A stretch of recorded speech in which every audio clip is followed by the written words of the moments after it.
Como seres humanos, pertenecemos al reino de los vertebrados.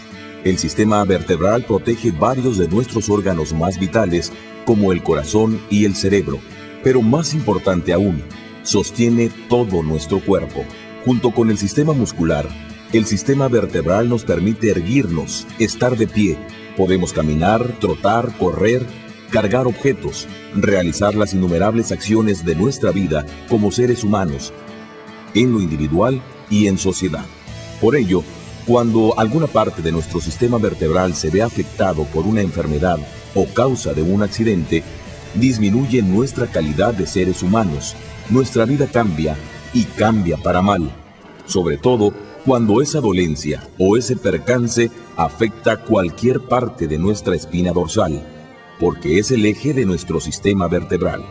En el momento en que ese eje deja de funcionar como es debido, comenzamos a tener dificultades para realizar muchos de los movimientos normales. Incluso padecemos dolores como los de espalda y piernas que producen las hernias discales, y de ellas, la más frecuente, las hernias de columna lumbar. Las causas de la hernia de columna lumbar son diversas.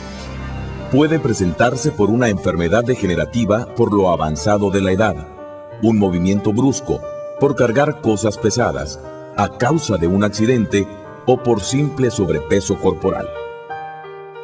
En el canal óseo se halla la médula espinal. Ahí, en la médula espinal, se originan raíces nerviosas de gran importancia para nuestro desenvolvimiento normal. Gracias a estas raíces nerviosas, tenemos un gran número de sensaciones y podemos realizar movimientos tanto voluntarios como involuntarios. Estas raíces nerviosas se ven afectadas cuando se rompe el anillo externo del disco intervertebral. Se produce entonces lo inevitable, la hernia discal. La pulpa del núcleo central de su lugar y su masa pulposa aplasta las raíces nerviosas del canal óseo, y es a causa de esa presión constante que la hernia discal se manifiesta. Nos produce dolores en la espalda o en nuestras extremidades inferiores. Pero, ¿en qué consiste la cirugía de hernia discal y específicamente de hernia lumbar? Hay varias clases de operaciones. Por ejemplo, la disectomía clásica, que es el tipo de cirugía más usado para el tratamiento de disco lumbar. Las desventajas de esta técnica son varias y de consideración. La disectomía clásica es una cirugía mayor. Se aplica anestesia general, hay sangrado, se opera directamente en la parte afectada con el riesgo de una nueva complicación, y el período de recuperación postoperatorio es bastante largo.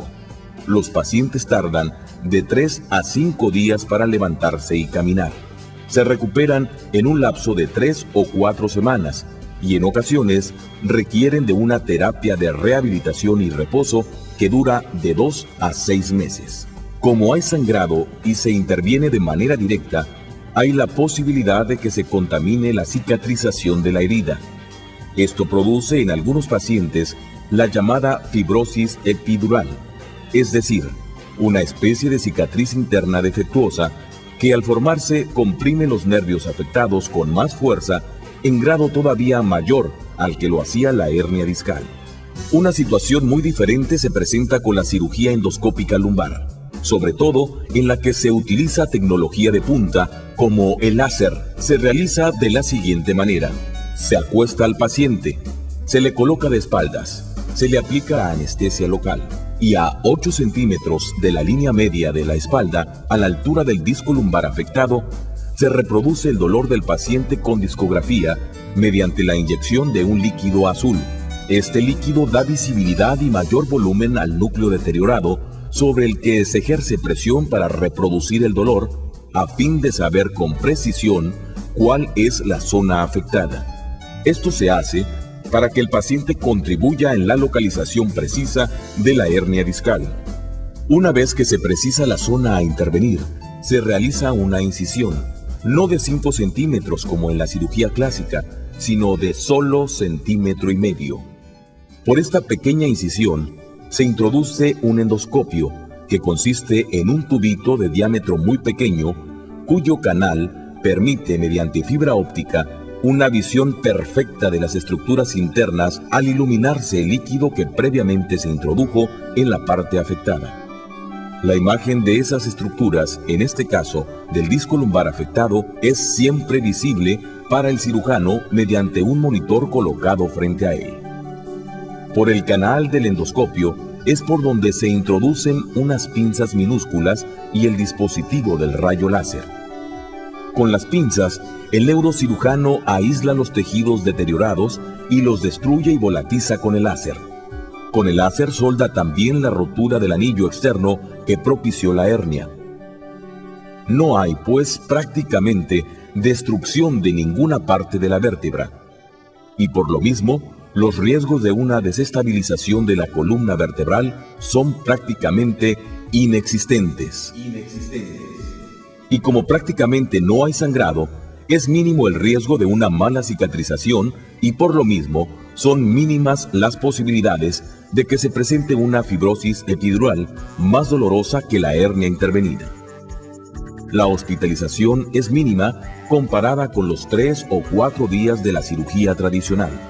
Como el procedimiento con láser se realiza con anestesia local, el paciente pasa directamente de la sala de operaciones a su cuarto.